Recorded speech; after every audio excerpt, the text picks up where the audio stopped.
ఒక కుటుంబం మొత్తం బ్రూటలీ హత్య చేయబడింది. కాని అసలు భయం అక్కడితో ఆగలేదు.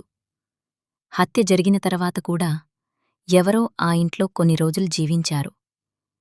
1922 సంవత్సరంలో జర్మనీలోని హింటర్కాయిఫెక్ అనే ఐసోలేటెడ్ ఫామ్ హౌస్లో ఈ ఘటన జరిగింది.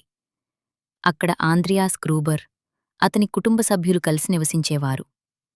బయటికి చూస్తే సాధారణ జీవితం, కాని ఆ ఇంటి చుట్టూ కొన్ని రోజులుగా వింత సంఘటనలు మొదలయ్యాయి. ఒకరోజు ఆంద్రియాస్ తన ఇంటి దగ్గర మంచులో ఫుట్ ప్రింట్స్ గమనించాడు. అవి అడవిలో నుంచి ఇంటివైపు వచ్చాయి, కాని తిరిగి వెళ్లిన ముద్రలు కనిపించలేదు.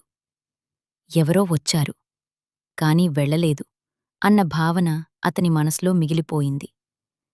కొన్ని రాత్రులుగా యాటిక్ నుంచి అడుగుల శబ్దాలు వినిపించాయి. తలుపులు తానే తెరుచుకున్నట్టుగా అనిపించింది. ఒకసారి అతను తనకు చెందని న్యూస్ పేపర్ కూడా ఇంట్లో కనుగొన్నాడు.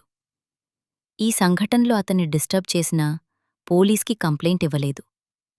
ఇంతలో అక్కడ పనిచేసే మెయిడ్ ఒక్కసారిగా పనివదిలి వెళ్ళిపోయింది. ఆమె చెప్పిన మాట ఒక్కటే, ఈ ఇంట్లో ఏదో సరిగా లేదు.